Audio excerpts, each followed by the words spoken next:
Today's episode is brought to you by Factor. The holiday season can be such a jam-packed, busy time. And you might be thinking, how am I going to fit in nutritious, flavourful meals to fuel me on these crazy busy days? Factor is America's #1 ready-to-eat meal delivery service. And they can help you to eat well for breakfast, lunch and dinner by offering chef-prepared, dietitian-approved, ready-to-eat meals delivered straight to your door. Sometimes when life gets too hectic, meal prepping ends up taking a back seat. But with Factor, you can skip the meal planning, the grocery shopping, the chopping, the prepping, the cleaning up, etc. and get Factor's fresh, never frozen meals delivered to your door. They are literally ready in 2 minutes. So all you have to do is heat it up and enjoy. You can choose from over 35 chef-crafted meals every single week. And these meals can be chosen to meet your specific preferences. So whether you are vegan or veggie or you want extra protein, whatever it is, head to factormeals.com/reallifeghoststories50 and use code reallifeghoststories50 to get 50% off.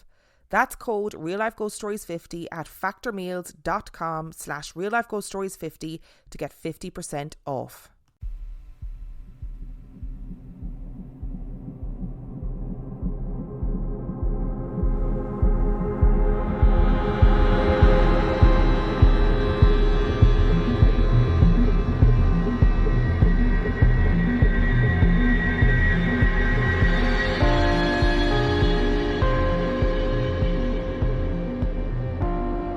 Hello and welcome to 15 Days of Festive Fear, day number 2, and our story today comes from Audrey and it is from the 11th of August 2023.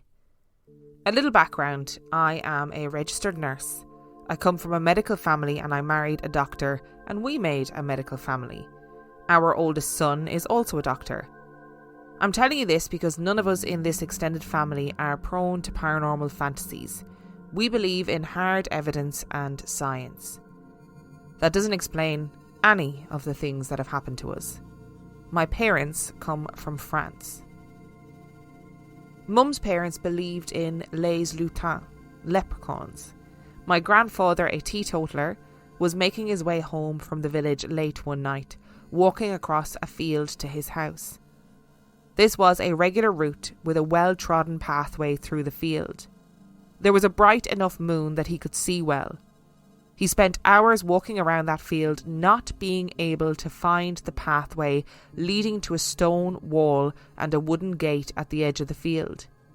He finally accepted that he was lost and lay down under an old tree and went to sleep, thinking to himself that he would be able to find his way at sunrise. He was puzzled because the route through the field was reasonably straight. He should have been able to see lights in the collection of homes on the other side of the field, but he saw nothing. Sunrise came and he woke to find there was no old tree. He was actually sleeping propped up against the wooden gate that marked the field border and, on the other side, the homes he couldn't see the night before.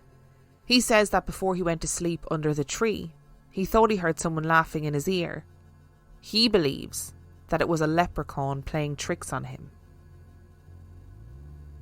During my childhood and my teenage years, my family and I experienced one particular regular event that would make us all a little unnerved. Mum and Dad bought land and built a house, so our home had no one else living in it prior to us. At the far back corner of the land was a natural spring. It was barely perceptible in the early years. My dad filled in the channel that the spring had carved out of the earth. He built the house straddling the old stream bed. He diverted the spring and it kind of skirted the side of our land. The house had what we call a shotgun hallway. It went from the front of the house all the way to the back, with rooms coming off each side. At the end of that hallway was the toilet. Every now and then, in the middle of the night, one of us would hear someone shuffling down the hallway, swing open the toilet door and close it. There were no other sounds. No one flushed, no one came out of the toilet, and no one walked back up the hallway. I asked my parents many times who it was that was making that racket in the middle of the night. Was it Mum or Dad or my siblings? No one admitted to being the hallway shuffler, and everyone agreed that they had heard it many times over the years and had never heard anyone actually come out of the toilet. Now, years later, I have come to the conclusion that the natural spring on the land somehow was conducive to these paranormal events. When our eldest son was about 7 years old, we were poor university students. We were renting a small cottage which had been lived in for more than 50 years by one couple. They had been childless, and their home and garden was very important to them. When they passed away, our little family had the very good luck to be able to rent the cottage. We were thrilled, excited to be replanting gardens and have space to call our own. However, it appears that I was unwelcome in my son's bedroom. Bedtime story reading was always fun, but once the book reading was done, I felt compelled to leave his bedroom. I couldn't stay any longer. The feeling was sometimes overwhelming. During the day, it was no problem, but once the bedtime routine was over, I was not staying in there. I asked my son casually if he liked his room, making sure that I didn't give him any reason to be frightened.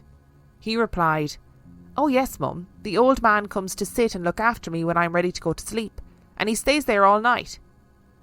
I was shocked to hear this, but I didn't show my son my reaction. I just said, "Okay, well that's lovely that you have an extra someone looking after you." There it was.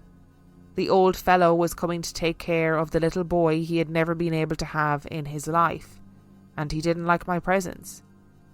He finally disappeared out of the room about 6 years later. My son told me, "The old guy has gone, he did his job," in a matter-of-fact kind of way. On my way to a night shift, I was driving past a well-known cemetery, Dutton Park Cemetery, now known as South Brisbane Cemetery. It occupies 27 acres of land, which had its first burial in 1870 and has over 19,500 graves on site. It is no longer available for use, but does have some available family plots. There's a large cemetery gate on one of the main roads. This night at about 10:15, I was sitting at a red traffic light, contemplating my upcoming shift duties. I glanced over to the cemetery gates and saw a man standing right in front of the gates at the edge of the road. He looked like he wanted to cross the road but was hesitating. I took a quick look around at the traffic, looked back at the man and thought to myself that he would need to be careful if he wanted to cross the busy road. To my surprise, he started to fade into nothing. I watched as his brown workmen's trousers, shirt, boots, his body slowly faded into the night. Suddenly, he was gone. He couldn't have gone into the cemetery because the high gates are locked at night. He wasn't walking along the footpath. He wasn't making his way across the road. I was so shocked that I found myself at a standstill with a green traffic light, taking a few seconds to realise that I could drive off. I was a team leader on an afternoon shift in a general medical ward where I worked. This was during the afternoon shift of 14:45 to 2300 hours, and probably a couple of hours before the end of the shift. Most patients had settled down for the night. Everything was relatively quiet. Unfortunately, one of our patients coded, but happily she was successfully resuscitated. 2 days after the event, one of the team from ICU told me, "Oh, Mrs. X wants to see you." She was sitting up in bed, still monitored, but extubated and smiling and happy. She said, "Oh, I wanted to see you because I saw what you did for me." I was a bit taken aback and I asked her, "What did I do?" "When you pulled me back," she said. We talked for a couple of minutes and I was surprised by her information. She said that she knew something strange was going on because she opened her eyes and she found she was floating near the ceiling of her hospital room. She said she saw me rush into her room and punch the code blue button above her bed head and start performing CPR on her. She described the code team coming into her and all the different things the team did to save her life. I merely listened, and I didn't feed her any information regarding what had or had not been done to her during the resuscitation process. Then she said, "Oh, that nice doctor who was dressed all in green. He has a very sweet spot for you. But you know, he has a bald patch on the top of his head." I laughed and asked, "Dr. X?" I knew who he was, as I had spoken to him on the odd occasion. Honestly, I'm 5'3" and this doctor was around 6 foot, so there wasn't any way this tiny nurse had seen the top of his head. Or in fact, how this little old lady lying in her hospital bed had seen that bald spot. Also, I did check his hairline later on when he was sitting at a desk, and yes, he had a bald spot. She then started to tell me about having no pain or fear, and the people above the ceiling, unquote, were asking her to go back because she was being hasty trying to come and stay with them. When I asked her if she wanted to come back, she said, "Oh, I didn't mind. I know what's there now and I'm certain it's going to be fantastic, so I'm ready when they are." The lady went home from the hospital happier than I had previously seen her. She seemed to have a new bounce to her step, and despite her 78 plus years, I thought she looked more vibrant and lively since her resuscitation. I hope she found those people above the ceiling when her time eventually came. I worked at a large former Defence Force repatriation hospital, which originally was built for former soldiers from the Second World War and was opened in 1942. So the old part of the hospital had housed and treated many returned soldiers. A couple of years ago, I worked in the recovery area of the operating theatre, and I was transporting a patient back to his room with the help of a porter. The porter pushed the patient's bed ahead of me, and I signalled the ward nurse that we had arrived. As she was busy, I took the patient into his wardroom, set up the patient's monitoring and settled him in. The porter left the room, and after I completed my tasks and was sure the patient was comfortable, I turned my back on him for a second to talk to the patient who was across the room. As I was talking to that patient, I felt a double tap on my shoulder, and I immediately thought, "Oh, the ward nurse is here. Time for the handover." A quick thought that I barely registered. I turned to say hello to her, and no one was there. The patient who I'd been talking to laughed at me, because I must have obviously flinched or looked like I was expecting to see someone. He said, "That ghost has been tapping me on the shoulder too." Unfortunately, I wasn't able to talk any further to him because my nursing duties took precedent, but I always wondered who that tapping ghost was in the ward. There is nothing I love more than a story that starts with, "We are people of science, we like hard evidence, we are not people who are easily swayed by the paranormal, but all of these strange things happened and I don't know what to make of them." Just, I love it, Audrey, I love it. So the first story I particularly loved, right? Your story about Les Lutins. I think that's how you pronounce it in French. But you know what I love particularly is the fact that these stories about leprechauns, the fae, fairy folk, whatever you want to call them, are universal, and versions of them exist in countries all over the world, not just in places like Ireland, right? Because my grandmother used to tell me stories about a man who went into the field and couldn't find his way out. And the way to find your way out, apparently, is to turn your jacket inside out, because fairies are terrified of what they perceive as madness. And therefore, if your clothes were inside out, they would think you were mad and they would let you go. They wouldn't want anything to do with you. But those stories of people going into fields and, you know, a field that is a square field and has a gate in one part of it and the person knows where the gate is, etc., and not being able to find their way out, very common in fairy lore. And I love that it also exists in France as well.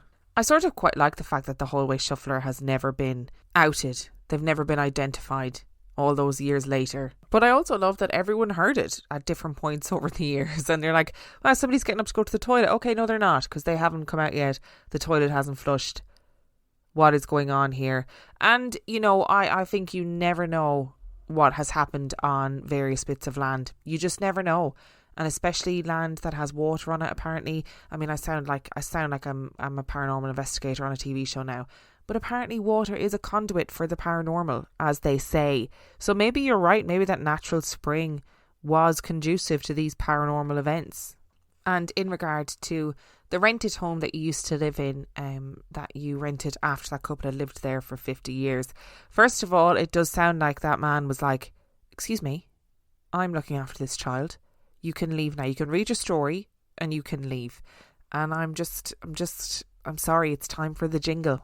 I'm sorry, Audrey, your son deserves the jingle. If they have black eyes, talk about past lives, fill your heart with dread, standing by your bed, see ghosts in their room or foretell your doom, they're a creepy kid. Thanks, Mary, as always, for the brief interlude. But Audrey, you have a creepy kid. Let's hope that he is no longer creepy and that he is now not a creepy doctor. I don't know if it's the same child, actually. I was just making wild assumptions there. And I don't know what I would do if I was sort of sitting in traffic or sitting anywhere, not just necessarily in traffic, and I saw somebody literally fade out of sight. Like what no wonder you didn't see the green light. I'd be too busy being like, where did that man go? Never mind the green light, people. I wonder if anybody else sitting in traffic saw it as well. I know there's no way of finding that out now, but I do wonder if anybody else saw it. And as for the OBE, out-of-body experience, near-death experience, listen, I will fully 100% believe that somebody had an out-of-body experience. I don't need proof. I don't need you to explain it to me scientifically. I'm just going to believe it. I just think that weird things happen when you're on the verge of death. I really do think that. I don't care if it's your brain. I don't know what it is, okay? I don't know what it is. But this crack of people floating above their bodies, floating up at the ceiling, watching everything that's happening below, seeing all the things that are happening. I know there's been studies done into it before which have been like, oh, it's just the brain. Well, I'm sorry, restudy. That's what you need to do, restudy. Because I don't know what's happening with OBEs, but I want to know. Or maybe I don't want to know. Actually, I don't know if I actually want to know. I love the way the patient in your last story is like, lol, ghost. The ghost got me too. Don't worry about it. I'd be like, listen, don't you be so flippant about this, okay? You're the one in hospital, not me. Stop being flippant about ghosts and stuff, because you could be one at any second. This is reason number 1 why I'm not a nurse, because I would be lacking in bedside manner, I think. Thank you so much to Audrey for sending in your stories. Remember, Audrey's stories came from the 11th of August 2023. Thank you very much for listening. And if you would like to send in your story, you can do so by emailing it to reallifeghoststoriespodcast@gmail.com. You can also check out the website reallifeghoststoriespodcast.com. And if you are desperate for some extra content, you can subscribe to the Patreon. That is patreon.com/reallifeghoststories, where for $5 a month or $2 a month, you get access to heaps of extra content, as well as every single main and mini episode completely ad-free. And on that note, I shall see you tomorrow.